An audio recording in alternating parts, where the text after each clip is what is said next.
have a complete conference without listening to our convener, who always inspires us every time we gather here. Not only does he inspire, he educates, he entertains with his presentation, and empowers us with his knowledge and experience. And I hope we all are ready for our fourth speaker today. Distinguished guests, ladies and gentlemen, please make welcome our next speaker who will be speaking on making innovation happen. If you'd put your hands together, I would invite Hassan Anifowose.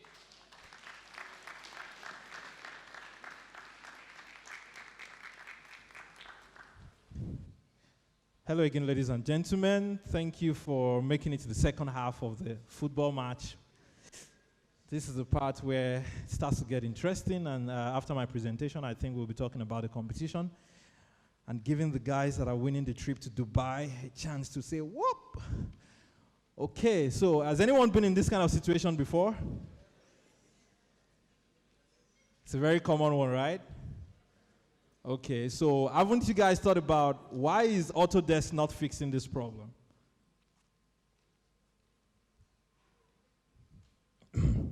How many people here use Google Docs? Do you end up saving Google Doc files like this?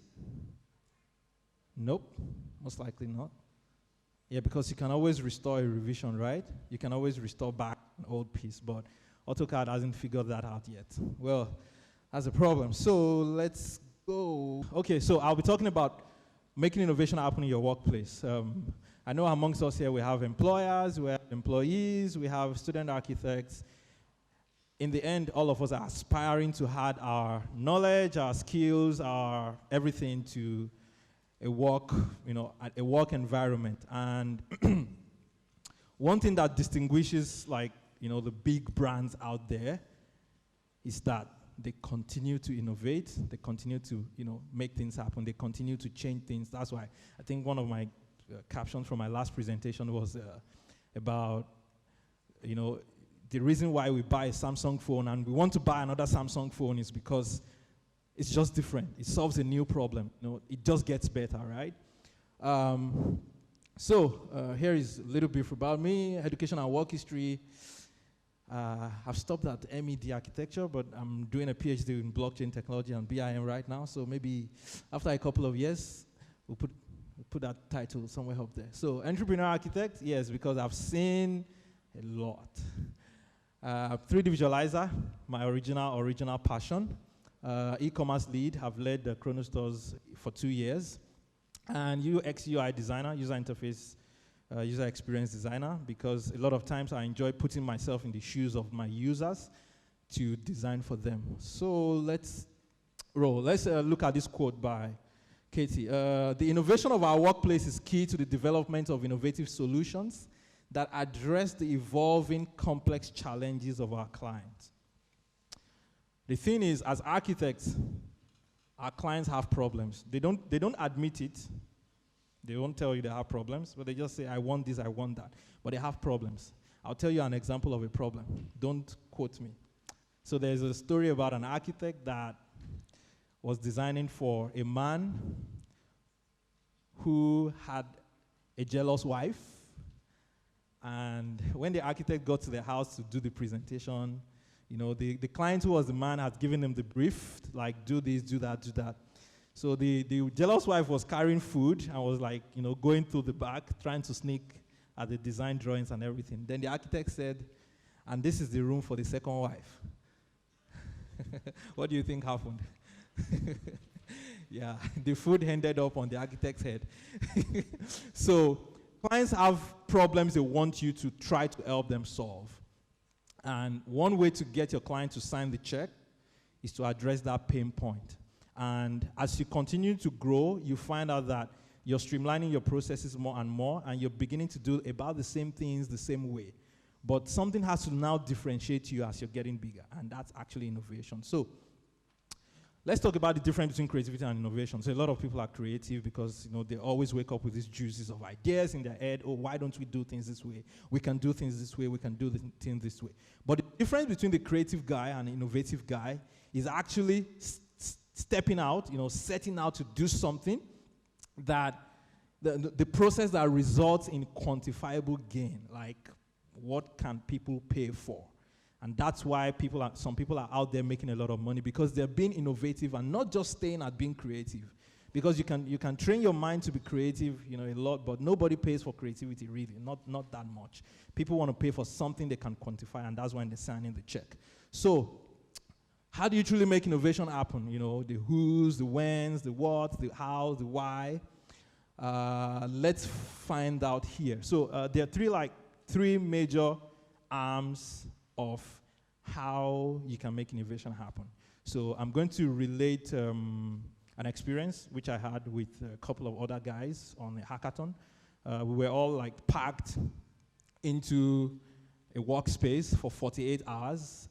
I think I slept just about 6 or 5 hours in between all that 2 full days of work. And we were actually also part of an experiment that was trying to prove, how innovation actually really, really works. What's that perfect combination of people, perfect combination of ideas that make that, sparking moment that people want to, pay for products or services. So look at the business side. So there's something about the matching theory. And the matching theory is actually saying you match the problem or your brief with the problem solver.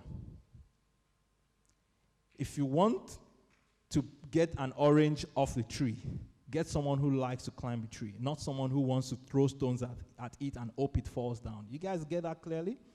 Match the problem with the problem solver. So when you get a brief, when you get a design brief, when you're trying to make things happen in your workplace, there are specific people that will make those things happen. Start the dance. Try to brainstorm. Now, what the dance basically is when the problem gets on the table, someone says, how can we make our processes better? How can we make our clients come back? The dance is the moment where people are trying to brainstorm ideas. There are 10 of you in a room and someone is saying, why don't you do it this way? This is how we're going to do it. This is how we're going to do it. Make sure you initiate that dance, because that's when you start to get people to think. One of my friends recently, who's an HR professional, told me that. Says you have to, when someone comes with you with a problem, ask them for the solution. Because sometimes they know, but they just don't think it's the solution. So when you're office people, when you're in the workplace and you guys are trying to resolve a problem, so to speak, the answers can actually be within you guys. So do that, the dance, brainstorm, and then ask the money questions. A lot of people are not comfortable with money questions, but actually, that's the truth. If you want to go to the next stage, you have to ask that question of what will people pay for?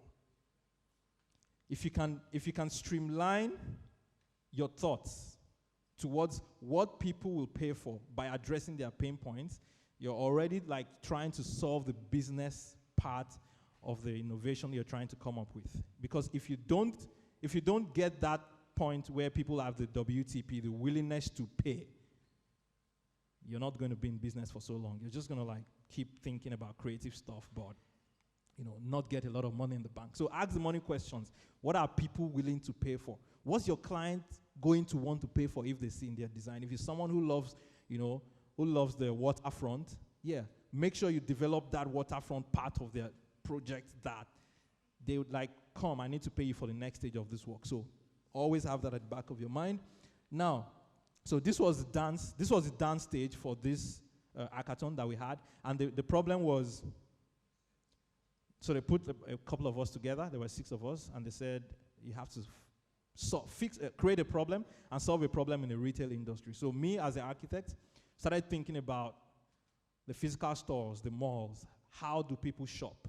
When best do people shop? Why do people shop? So, and then we started going through the research of, are people still really going to stores, or they're shopping online? If they're shopping online, help bring people back to the store. Do they sell more in the store? So we started brainstorming on these ideas, and this was the part where we did the match the problem or brief with the problem solver. So at that point, I was thinking about the architecture and the business part. Some other guys were thinking about the coding part. Some other guys were thinking about the user interface part.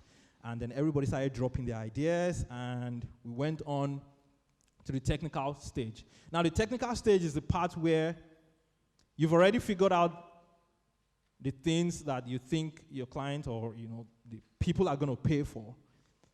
But the question now is, what do you do and how do you do it? How do you get it to the point where it leaves your brain, it leaves your paper sketches to something tangible that people want to pay for? And that's the technical part. So the technical part, this is the part where you start to ask questions. What needs to be done exactly? So don't forget, the business part is the part where you try to figure out what the problem is, try to figure out, ask the money problem, ask the money question. And the technical part starts to prompt you with questions about what exactly do we need to do? What exactly do we need to, are our clients looking for this product? Is this person looking for this service? And then how do you get it across to them? So you have to start asking your question about what tools do you use. Let me say, for example, you're a team of 10 and you want to execute a project. Of course, project management starts on these small scales, and you want to start asking these questions of what tools are you going to use to manage your people? What tools are you going to use to manage your deliverables? And you have to create lists and milestones to say, okay, we're going to finish this stage in 3 months, we're going to finish this stage in 2 months, we're going to finish that. Because some people usually head out on work, and when they don't set milestones, it takes longer to complete. I've figured out myself. When you set milestones, you're pretty much putting yourself on your toes and trying to get, the heat of this is it. Because you don't want to spend too much money trying to make something happen if it's not really going to happen. So you have to iterate, you have to go back and forth. So if it's a concept sketch you're doing, for example, you're talking to your client at this stage, you're bringing out your structural form, you're making sure that the foundation is going to work on the waterlogged place, you're trying to do all your iterations and talking back and forth with your designers to make sure that you're actually going towards what the client is going to pay for, because you already figured it out. Now, you're going to do all the debugging, let's say, maybe this time around, a proper review with your clients, a proper review, someone testing, someone looking at what you're doing to say, okay, I think this can be better, I think this is not so good, I think we can make it better this way. And then the part where you launch and you're like, okay, we're ready to go. Here is the product, or here is the service, here is the design you want to pay for. We're done with this project and everything. Now, the part about the launching part is you probably have to end up back on the debug, because even after you've launched, there still could be a lot of questions about, can we do it a little bit better? Can you just do this last tweaking? And that was where I had the first image on the slide with new final, revised final, semi-final, and stuff like that. So you're going to make mistakes. Don't be afraid to make mistakes. When you're trying to build something, you're definitely going to make mistakes. If you're lucky that you're the first person in the industry, people probably won't notice your mistakes a lot, and you can use more boldness to correct the mistakes. But if it's something that a lot of people are already doing, then it probably won't catch on a lot. So the technical part is the part where you are doing all the work, not the talking anymore. I remember one of the quotes they had at the hackathon was like, day 1 is for talking, day 2 is for doing. So stop the talking. Just stop talking. Do. When you do, you fix. You do, you fix. You do, you fix. Stop talking. Just stop talking. Okay? One thing we also figured out that worked for us was having, I'll say, a project management board, a raw project management board that we split into 4. And our group was like the best because we were like fastest, we knew what we were doing. And this was one of the tricks that helped us. So if you have a board in your office, you can just like split it into 4. If you're trying to develop, a project or a brief or anything, try to take note of the sections we have here. So the to-do section is usually like full for a start. You're assigning people to the tasks they want to do. Someone starts with the structural framing, someone starts with gathering internet data, someone starts with this and that. And as you're moving on, you start moving them to in progress, what's not done, So you are actually already adjusting your work method as you go. Once you're done with the improvement, you do a check in review. Do the review just to be sure that everything is up to the way you want it. And then you can put them on complete once it's done. Because you already set milestones, this pattern of local project management, so to speak, will really, really help you to gain a lot of traction really fast. So there's a question about everybody is trying to do something, but why are some people more successful than the others? Sometimes the question can actually be answered by the first guy who stepped into the market. So sometimes it's all about timing, because you're not the only person trying to go to Yale. You're not the only person trying to, make some money from some idea that you've had that you've been sleeping on. People actually, if they get into the market at the right time, it could set a lot of difference, from everybody else. So make sure you have your eyes on your timing, and sometimes it's about who launches the best product first, not just who launches first. Who launches the best product first and catches the heart of, the people or the audience. So let's talk about the people, which is the last part. Now, there is nothing in your business that's going to work without people. Just accept it. There's nothing in your business that's going to work without people. Even if you're automating stuff, even if you're doing, the artificial intelligence thing, you still need people to key in the algorithms and stuff. So you need people, and you have to get it right. So the question becomes, who do you need? So we had the first session about the startup costs and opportunities. A lot of people want to start businesses. A lot of people want, do things. A lot of people want to make things happen. The big question comes, who do I run with? Who do I go with? Who is going to be on my side? And I've been able to identify 6 major types of people that almost every organization should have, especially at the start or the near start. The first one is, the genius. Who's the guy who has all the ideas, who does all the thinking, who sees everything, who understands, how, people relate, and who just gets this buzz and gets going. The genius, the guy who's got the brains. He probably can't do the work, but he's got the brains. So you have to have that person on your team. The next person is a superstar. The superstar is the guy who gets a lot of jobs done. He gets adrenaline from finishing jobs. He gets feels happy when he hits the milestone. That is a very important part of your team. Always look out for people who have this kind of mindset, because trust me, you're going to need people who need to get the job done. So then there's a leader, and the leader is the guy who people want to talk to when there's a problem, because there will always be a problem. There's always going to be someone who refuses to do their job because of something, because of someone, and then someone has to step in to say, okay, guys, calm down. We need to get these things done because this, because that, because that. That guy is the leader. Is the person who makes sure everyone is good and still has the dream and vision in their mind. So we need the leader. A lot of times, the leader is usually the business person or the business owner or the face behind the business and the idea. So the industry veteran is the guy who knows the industry like the back of his hand. He knows if you're looking for the cost of website design, this guy knows who can do it. This guy knows who can get you this, and that. The guy who's the industry veteran may not typically have a lot of ideas. So he probably will be on the backstage waiting for people to put in the task that has to get done. And then he says, oh, come on, we can do it this way. Oh, we need this tax account audit. We need this, we need that. This is how we're going to do it. They know everyone. They know everything in the industry except, these bright, thin ideas. Now, the sales animal is the guy who takes the product or service and runs with it. Goes to the market, talks to people. Do you like it? Pitches to the client. Oh, we've done this. This is how it's going to work. Do you like it? The sales animal is the guy who makes sure that money comes in to feed everybody else. If you don't have that guy on your team, you're probably going to end up, moving around in circles a lot of time. So very important if you want to keep an innovative set of people.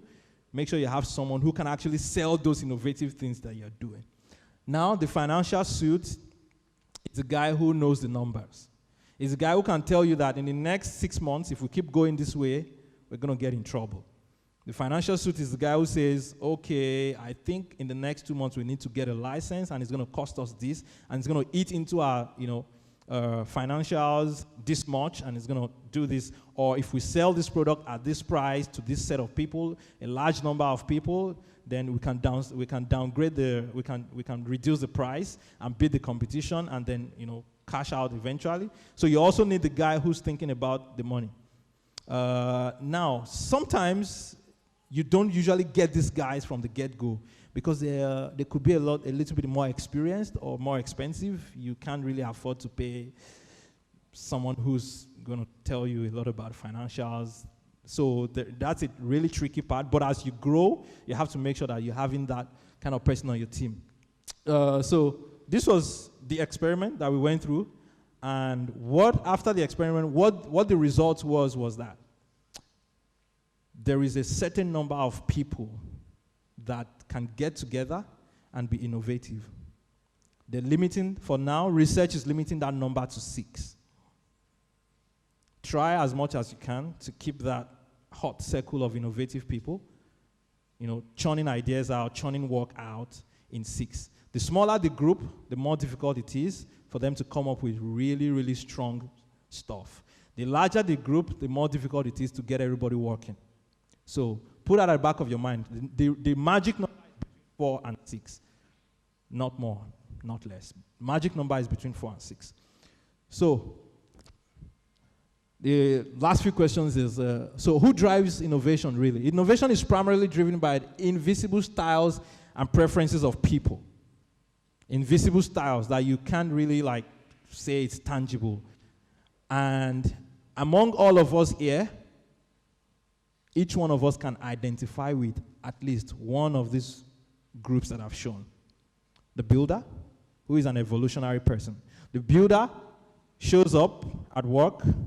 They want to do things and improve things. Like, oh, we should do it this way. Yes.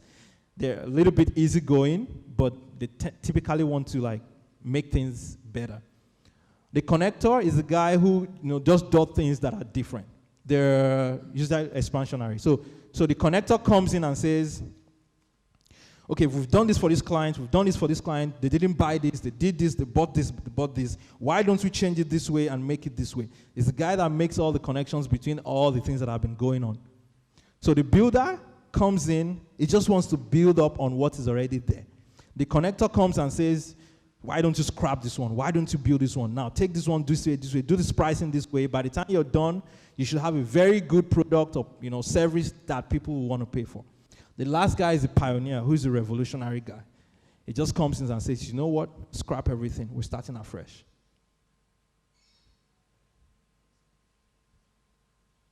All of us can identify with at least one of this group. So, you have something special. I'm going to quickly share the story of anyone here uses sticky notes? Sticky notes, right? A lot of people use sticky notes, to brainstorm your ideas and stuff. The guy that invented the sticky notes, the post-it notes, was actually a scientist. He was an engineer, a research engineer in 3M. 3M is a company that does glue, glue to stick things on. And this guy, every Wednesday, when he goes for his choir service, he finds out that he puts paper inside his Bible and hymn book to just mark up places. And then when he does, before he gets home, the pieces of paper are falling down. And he just kind of starts to think to himself, what exactly can I do to make sure that I get my paper stuck on the face of my Bible or my hymn book without damaging the face, and I can easily take it off, when I want to replace it. So he got back into the company. Now, the good thing about 3M, which I think I also recommend to employers here, is that they give their employees 6 hours every week to do their own stuff, to come up with solutions to problems, do their own stuff. And so what this guy did at that time was he created this adhesive that was not too sticky, and he started using it to write notes to other people in the department. Before you knew it, everyone in the company started adopting it. Before you knew it, the company actually, he patented it, and then the company adopted it, and they started selling it. So from super glue to post-it notes, and there's a research that says over 60% of professionals actually use sticky notes. So irrespective of where you're working, irrespective of the department you find yourself, there's something inside you that can help you add to that innovative spirit or innovation, trend or drive that is happening in your workplace. So don't always say, I have to take the back seat. So there's a quote that I like to talk about, which says, you're not where you are because people like you. So in your workplace, you're not keeping your job because people like you. No, nobody pays people who don't do anything. Nobody. Unless you guys know, but I don't know. Nobody pays people who don't do anything. You're where you are because you're making things happen. Nobody says, oh, because I like his face, I'm going to keep paying him, 500,000 for 6 months. Nobody does that. So if you want to stay relevant, you want to stay innovative, you have to make things happen. Thank you very much.